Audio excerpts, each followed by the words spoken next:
చిన్ని జరిగిన సీన్ గుర్తు చేసుకుంటూ బాధపడుతూ ఉంటుంది. అలాగే కావేరి, బాలరాజు విషయంలో ఒక పెద్ద అనుమానం మొదలవుతుంది.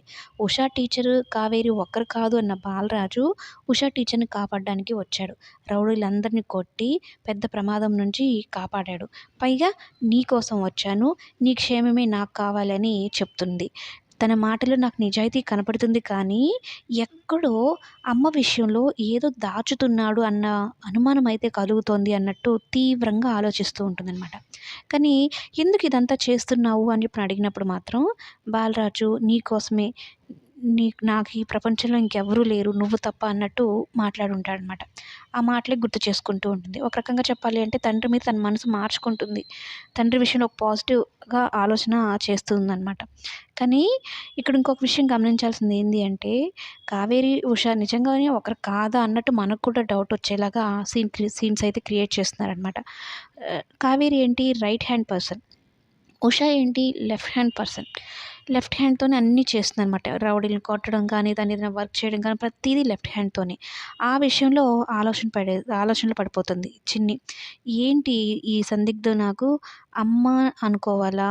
ఉష వేరే వాళ్ళు అనుకోవాలా? కానీ నా మనసుకు మాత్రం ఈ ఉష టీచరే మా అమ్మ అనిపిస్తుంది అని బలంగా నమ్ముతూ ఉంటుంది.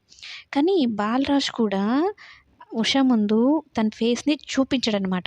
ఇప్పుడు ఉష కాదు, ఉష వేరు, కావేరి అని వేరు అన్నప్పుడు అని తను నమ్మినప్పుడు తన ఫేస్ చూపించుకుంటే ఏమవుతుంది? కానీ చూపించడు. ఇక్కడ మనం ఈ విషయాన్ని గమనించాలనమాట.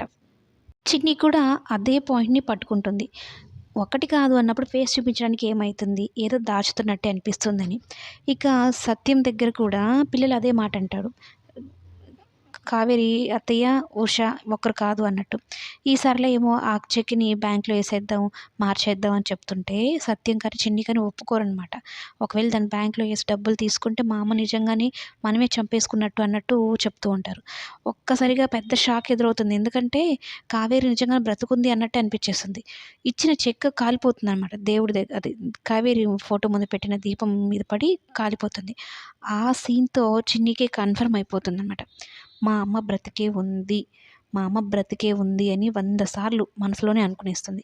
ఎందుకంటే చెక్కు కాలిపోవడం, ఇగ అందరూ దృష్టిలో ఉషాగా వచ్చినా తన మనసుకు మాత్రం బలంగా అనిపించడం ఇదంతా చూసి. అయితే సత్యం కూడా నమ్ముతాడు. ఆ చెక్కు కాలిపోయింది అంటే నిజంగా కావేరి బ్రతికే ఉంది. ఇది దేవుడిచ్చిన సంకేతం అన్నట్టు సత్యం కూడా నమ్ముతాడు. కానీ సరళ మాత్రం నమ్మదు. ఆ చెక్కు అనవసరంగా కాలిపోయిందే గనక ఉంటే 25,00,000 వస్తాయి కదా! బంగారం కొనుక్కునేవాళ్ళం కదా!